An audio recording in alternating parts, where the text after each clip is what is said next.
سب دیکھنے اور سننے والوں کو میں اپنے چینل ہیومنز آف پاکستان پر خوش آمدید کہتا ہوں۔ میری آج کی ویڈیو کا موضوع تاریخی لحاظ سے بہت اہم کردار الیگزینڈر دا گریٹ یعنی سکندر اعظم ہے۔ دوستو، سکندر اعظم یعنی الیگزینڈر دا گریٹ میسیڈونین امپائر کا ایک عظیم بادشاہ تھا جو کہ اپنے باپ فلپ دوئم کا اکلوتا بیٹا تھا۔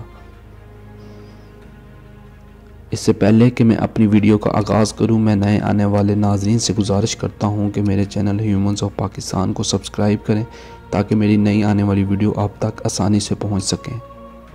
ناظرین گرامی، جب سکندر اعظم کی عمر صرف 20 سال تھی تو اس کے باپ فلپ دوئم کو اس کے گارڈ نے خنجر کے ساتھ قتل کر دیا تھا۔ اس کے بعد سکندر اعظم 20 سال کی عمر میں سلطنت میکدونیا کا نیا بادشاہ بنا، جس نے بادشاہ بن کر سب سے پہلے تقریباً 23 سال کی عمر میں پورے یونان کو فتح کیا تھا۔ اس کے بعد سکندر اعظم نے یونان کے راستے سے ترکی میں داخل ہو کر یہاں بھی اپنی فتح کے جھنڈے گاڑے اور پھر ایران کی پرشین امپائر کو گھٹنوں کے بل گرایا۔ مصر اور ہندوستان کو اپنا جنگی محاذ بنا کر سکندر اعظم تاریخ میں بادشاہوں کا بادشاہ بن گیا۔ وہ دنیا کی تاریخ کا عظیم فاتح اور جنگی سردار تھا۔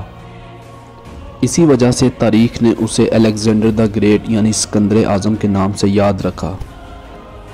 ناظرین گرامی، سکندر اعظم اس لحاظ سے بے حد خوش قسمت تھا کہ وہ اپنے باپ کا اکلوتا بیٹا تھا اور اپنے باپ کے قتل کے بعد اسے سلطنت میکدونیا کا بادشاہ بننے میں کسی قسم کی مشکل کا سامنا نہیں کرنا پڑا، ورنہ اس زمانے میں ہوتا تو یہ تھا کہ تخت کے حصول کے لیے بھائی دوسرے بھائی کا قتل کر دیتا تھا اور ہر اس شخص کا قتل کر دیا جاتا تھا جو کہ بادشاہ کے تخت کے حصول کے لیے خطرہ پیدا کر سکتا تھا۔ لیکن سکندر اعظم کی ایک اور خوش قسمتی بھی تھی کہ اسے ارسطو جیسا استاد ملا جو اس زمانے کا ذہین ترین اور قابل انسان سمجھا جاتا تھا، جس نے سکندر اعظم کی سوچ کو آسمان کی اونچائی تک پہنچا دیا، اور یہی وجہ ہے کہ تاریخ میں سکندر اعظم کو ایک عظیم شاگرد اور بادشاہ کے نام سے جانا جاتا ہے۔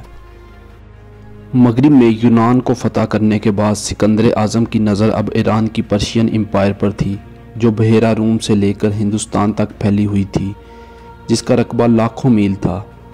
334 قبل از مسیح میں سکندر اعظم 35,000 فوج کے لشکر کے ساتھ ایرانی سلطنت پر حملہ کے لیے پہنچ چکا تھا، اور اس جنگ میں سکندر اعظم کو 2 سے 3 بار ایرانی فوج کا سامنا کرنا پڑا۔ پہلی بار تو سکندر اعظم کی 25,000 فوج کے ہاتھوں 40,000 ایرانی لشکر کی ہار ہوئی۔ اس کے بعد سکندر کی فوج کا سامنا شام کے قریب 1,00,000 ایرانی فوج سے ہوا، جس کی قیادت ایرانی سلطنت کا سردار دارا خود کر رہا تھا۔ یہاں بھی ایرانی فوج کو شکست کا سامنا کرنا پڑا اور یوں سکندر آدھی پرشین امپائر کو فتح کرنے میں کامیاب ہو چکا تھا۔ اب سکندر اعظم کا اگلا ہدف مصر تھا۔ مصر کو فتح کرنے کے بعد سکندر اعظم نے دریائے نیل کے قریب ایک تاریخی شہر سکندریہ کی بنیاد رکھی جو آج بھی مصر میں موجود ہے۔ تقریباً ساری دنیا کو فتح کرنے کے بعد مکران کے راستے سے واپسی کے سفر کے دوران سکندر اعظم کو ایک بیماری لاحق ہوئی اور 35 برس کی عمر میں بخت نصر کے محل میں سکندر اعظم کی موت واقع ہوئی۔ سکندر اعظم نے 35 برس کی عمر میں تقریباً ساری دنیا ہی فتح کر لی تھی، اور اسی وجہ سے اسے الیگزینڈر دا گریٹ یعنی سکندر اعظم کے نام سے یاد رکھا جاتا ہے۔